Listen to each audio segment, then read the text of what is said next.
Just relaxing the guests there. Now, Operation Walk Ireland is an Irish-based charity whose mission is to perform life-changing hip and knee surgery for patients in third world countries who do not have the necessary funding, skills or indeed services to carry out the operations that they so desperately need. This year, the charity will embark on their second trip, which will see over 85 medics consisting of surgeons, physios, nurses and admin staff travel to Vietnam for the incredible mission. And joining us now to tell us a little bit more about it is orthopaedic specialist and founder of Operation Walk Ireland, Derek Bennett, alongside Breda Bergen, orthopaedic manager at Premier Medical. You're both very welcome to the programme.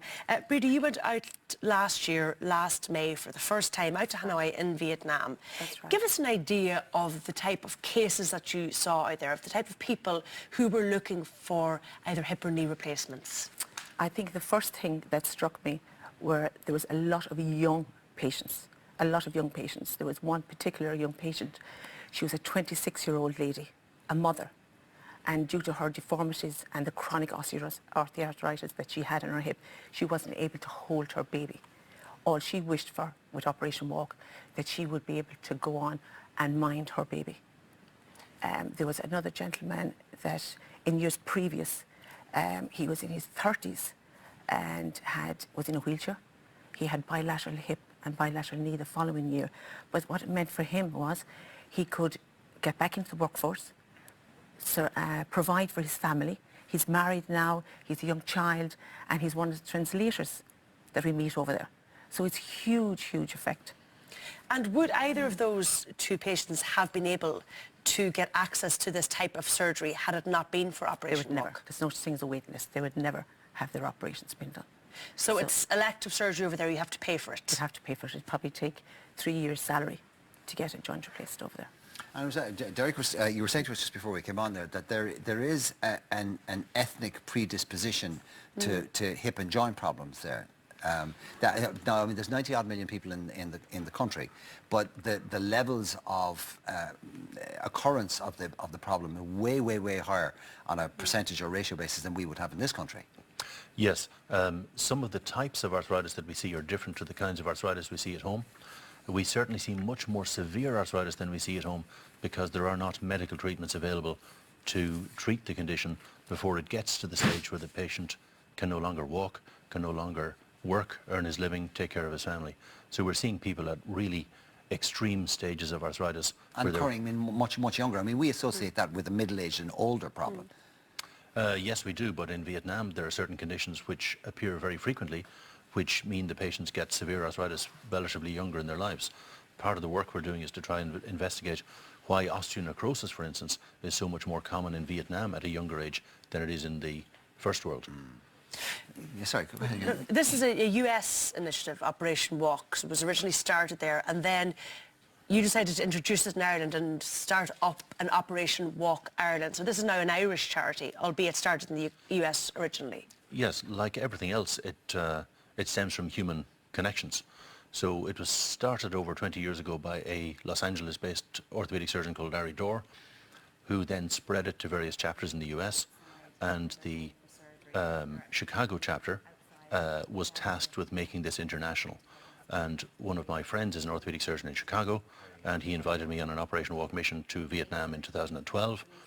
They invited me back the next year and the next year, and then suggested that maybe we could get this going in Europe. So we're now the first foothold in Europe, and the plan is to spread it throughout the European Union as well.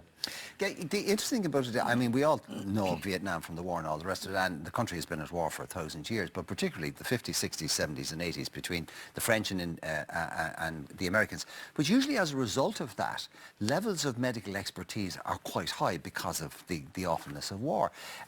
What is the state of their health system there? Their health system will be reasonably satisfactory in third world context at taking care of emergency conditions. So they're quite expert in dealing with trauma and fractures and emergency surgical conditions. But in terms of treating elective conditions like arthritis, they're really at a very rudimentary stage. So it's very third world in that sense, is it? Well, yes. So they would have the capacity to do a hip replacement if the patient can raise the funds for it. And the funds necessary would equate to about 3 years' average salary. So it really is way beyond the reach of the vast majority of Vietnamese people.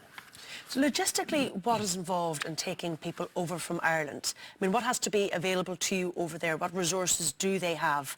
And how many operations are carried out and over what period of time? Well, we work out of the military hospital 108 in Hanoi. It's a military hospital. They allocate 4 theatres for the week.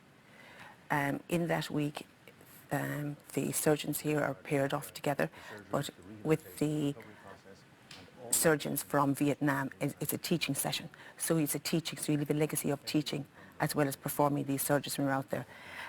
Everything that goes out with Operation Walk, I think there's 3 tonnes, if I'm correct, of supplies gone out prior to us arriving there from... You bring everything almost with everything. you? Everything? Everything. From the surgical wash to gowns to gloves to sutures. And where does all this stuff come from, Breda? Who's paying for it? Where's it go? I mean, is this... It's the most of this is donated by suppliers. We donate the hip implants for the surgeries out there, and the other suppliers, from gloves to the gowns to medicines, are donated. When you say we now, the company that you that you work with or represent specifically, Primary Medical. Yeah, you supply most of the hip and... So we supply Medacta hip and knee implants. Which are here in Ireland. primarily what's used in this country. Exactly, and we supply the hip implants. So over the course of the week, how many operations? Over the course of the week, we'd probably 60 plus operations. And how many is that a day for each surgeon that's out there? Is it just one after the other? No, the point is really it's going to be teaching. Okay. So we probably do 4 per day in each theatre. Now, all of the crew who are going out there are funding themselves. I mean, yes, it's all self-funding. Every single cent, just for the viewers to know, every single cent goes straight to the bottom line to each for the patients. There's no administration costs involved in this. From the volunteers to the surgeons to the anaesthetists, everybody going out there. So it's entirely pro bono, but there's still huge amounts of cost involved in that. So that's why you're trying to fundraise. Exactly. To send the 3 tonne of supplies out costs money. How much are we talking about? We think that a mission will cost in cash terms about €250,000, and we would expect to get approximately 3 times that amount donated in terms of equipment value.